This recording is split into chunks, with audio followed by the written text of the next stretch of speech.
Halo teman-teman, jumpa lagi di Kapten Channel. Oke, video kali ini cocok buat kalian yang fresh graduate atau officer engineer yang mau upgrade ijazah ke level yang lebih tinggi setelah yang satu ini. Check it out.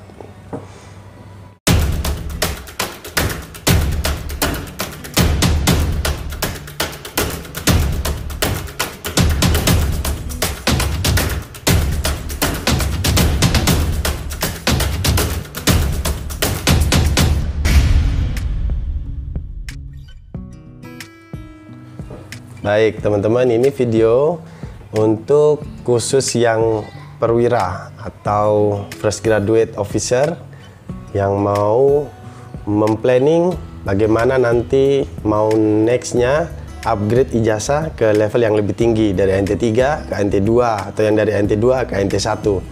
Ini saya buat untuk yang officer dan engineer. Kalau untuk yang rating ada di video saya yang sebelumnya ya, di atas ini nanti ada linknya. Yang untuk rating bisa tonton video saya yang sebelumnya. Oke, langsung saja. Oke, ini tipsnya nanti fokusnya pada finansialnya ya teman-teman. Bagaimana mengatur keuangan teman-teman selama bersekolah.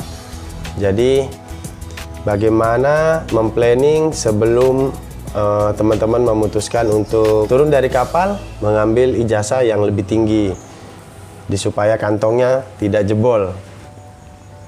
Tentu saja masalah persiapan, kalau persiapan itu harus dilakukan sebelum teman-teman terjun ya. Jadi sebelum dilakukan, lakukan dulu persiapannya. Sebelum sekolah, tentukan dulu berapa budgetnya, berapa lama teman-teman akan stay di rumah untuk kegiatan sekolah. Jadi teman-teman nanti ada bayangan berapa uang yang harus dikumpulkan selama teman-teman bekerja untuk persiapan sekolah.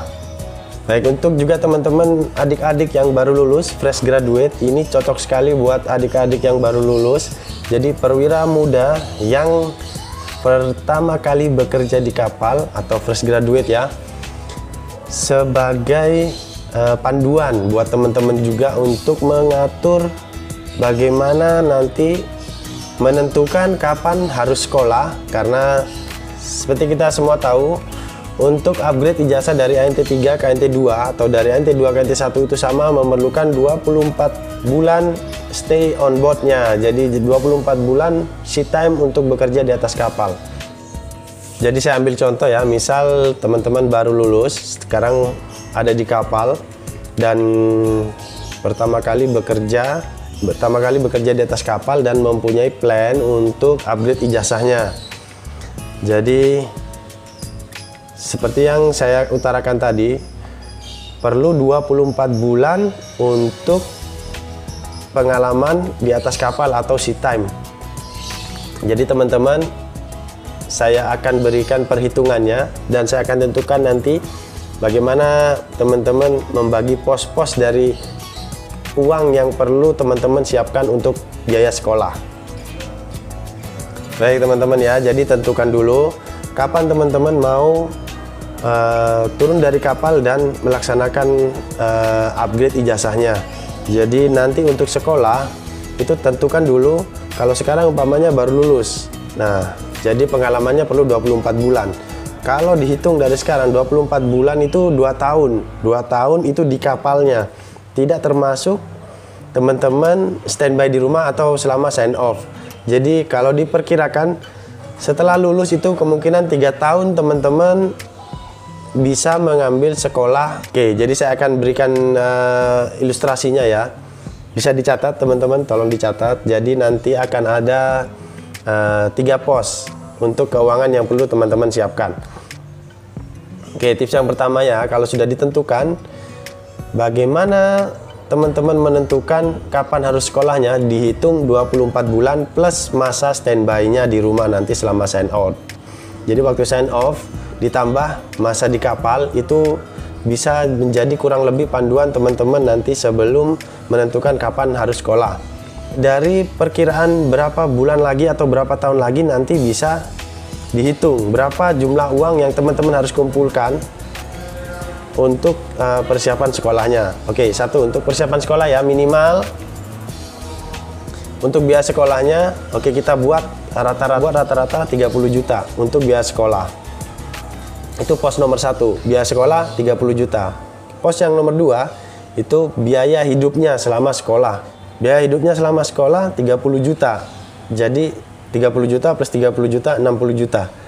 Biaya lain-lain atau biaya emergency, ini harus ada budget teman-teman juga untuk emergency. Seumpama nanti ada biaya yang di luar dari kita prediksikan, kita masih ada budget uang yang standby gitu. Jadi ini uang memang untuk emergency. Jadi kita siapkan mungkin 20 juta. Jadi total 30 total semua 80 juta ya teman-teman ya. Setelah teman-teman punya target 80 juta untuk biaya sekolah, nanti tips yang kedua, yang berikutnya adalah menghubungkan jadi jumlah bulan selama teman-teman bekerja di atas kapal itu. Jadi nanti uangnya yang 80 juta ini dibagi jumlah berapa bulan teman-teman yang ada di kapal.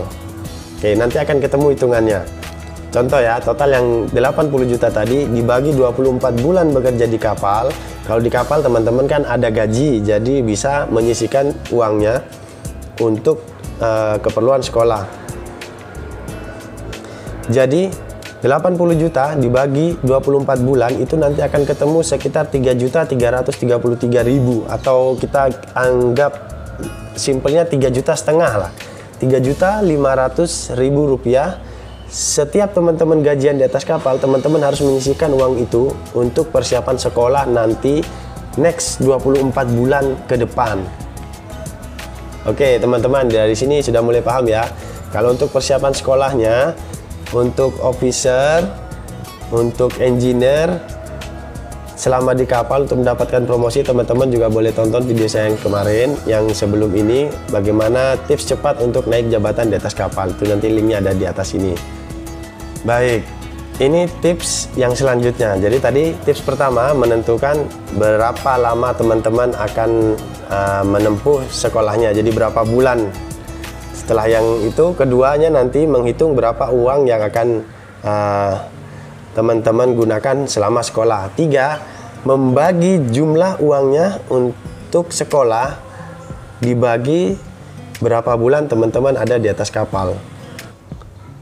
Jadi tips yang nomor 4 ini, oke, jadi teman-teman ini banyak yang bisa menabung tapi tidak bisa konsisten. Itu yang perlu teman-teman jaga ya. Menabung itu kuncinya bukan berapa banyak teman-teman bisa menyimpan uangnya, tapi berapa konsisten teman-teman bisa menabung setiap bulannya, setiap bulan. Percuma nabung banyak habis itu berhenti, uang tabungannya diambil lagi, itu nanti tidak akan terkumpul. Jadi tips yang keempat ini saya akan berikan tips teman-teman supaya teman-teman bisa merubah uangnya menjadi investasi yang lain sehingga tidak mudah untuk kita ambil. Jadi kalau uangnya ada di ATM, uangnya disimpan di bank, kalau kita nggak ada duit, sebentar datang ke ATM, ambil, sebentar lagi ambil lagi, kurang lagi ambil lagi, nanti uangnya bukannya tambah banyak jadi tambah habis karena mudah untuk diambil. Jadi saran saya ada 2. Jadi teman-teman boleh simpan di bank tapi berupa deposito. Jadi uangnya berupa deposito. Atau yang kedua, teman-teman boleh belikan dulu uangnya menjadi emas batangan atau logam mulia ya. Jadi antara deposito dengan logam mulia, teman-teman boleh pilih salah satu ini. Kalau saya dulu, saya belikan logam mulia. Karena setiap orang punya pilihan masing-masing ya. Ini semua sama-sama bagus. Jadi kalau deposito ada juga interestnya dari bank, nanti uangnya juga di situ aman dan terus bertambah. Logam mulia pun sama. Kalau logam mulia memang harganya nanti setiap bulan, setiap tahun akan terus bertambah. Karena ini investasinya jangka panjang. Jadi ada selisih waktu 24 bulan tadi. 24 bulan ini 2 tahun. Dalam 2 tahun, teman-teman secara tidak langsung uangnya akan lebih dari 80 juta yang kita hitung tadi. Jadi teman-teman ya, kalau saran saya, supaya uangnya memang terkumpul dan bisa lebih banyak, itu plusnya. Bisa lebih banyak jadi disimpan di deposito atau dibelikan logam mulia. mas batangan tadi yang saya ceritakan. Oke, teman-teman boleh pilih mana teman-teman yang suka. Nanti komen di bawah ya, mana yang teman-teman sukai. Logam mulia, apa alasannya? Atau deposito, apa alasannya? Tulis di ini menit keberapa di bawah sini. Oke, nanti kita buat voting. Kalau saya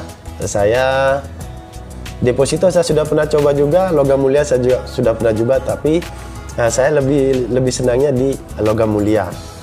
Oke, ini tips yang terakhir, tips yang nomor 5.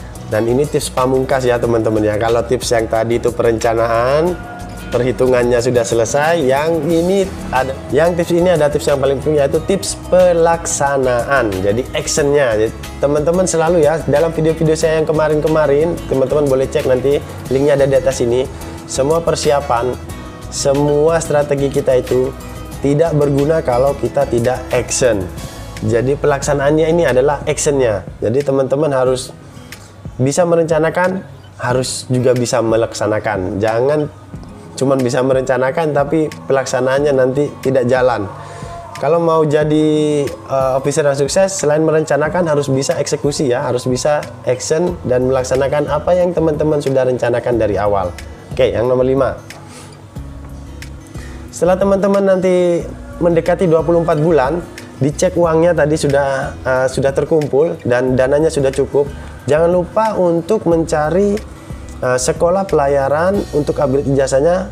Saya kasih tips yang bagus itu yang dekat dengan rumah. 2, yang tercepat nanti prosesnya. 3, tanggal available upgrade ijazahnya itu paling mendekati teman-teman setelah sign off. Jadi nggak perlu nunggu terlalu lama. Jadi umpamanya sign off-nya seperti sekarang bulan ini sign off, nanti upgrade ijazahnya masuk sekolahnya masih 4 bulan lagi atau masih 5 bulan lagi. Itu terlalu lama ya teman-teman ya. Jadi diusahakan 1 bulan ini off, bulan depan sudah bisa mulai sekolah. Karena saya off bulan 4, saya mulai sekolah bulan 5 akhir atau akhir Mei. Bulan April off, Mei saya sudah start sekolah. Jadi itu hubungannya nanti sama pihak sekolah. Jadi teman-teman harus aktif mencari informasi sekolah mana yang bukanya sesuai nanti dengan teman-teman waktu sign off dari kapal. Itu yang terbaik. Jadi nanti mengambil sekolahnya juga waktunya lebih efisien, juga biayanya juga akan lebih mudah untuk dikontrol. Karena yang masalahnya kalau kita di rumah, satu kita tidak ada gaji, uang yang ada di tabungan kita itu harus kita gunakan dengan baik, karena itu akan terus menurun. Jangan sampai nanti sekolahnya belum selesai, cashnya sudah habis. Jadi itu ya 5 tips teman-teman yang officer, engineer, yang fresh graduate juga, yang mau upgrade ijazah, persiapkan tips-tips yang saya uraikan di atas tadi. Oke, nanti ada video-video lain di sini, teman-teman boleh pilih. Jangan lupa like, share, subscribe Kapten Channel, karena Kapten Channel akan memberikan update-update info dan tips-tips untuk teman-teman sukses di dunia maritim. Oke, see you on the top guys. Bye-bye.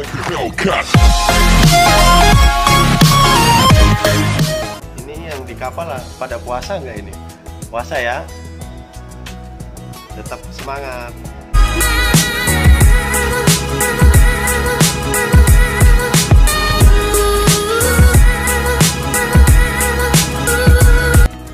Selamat menjalankan ibadah puasa teman-teman.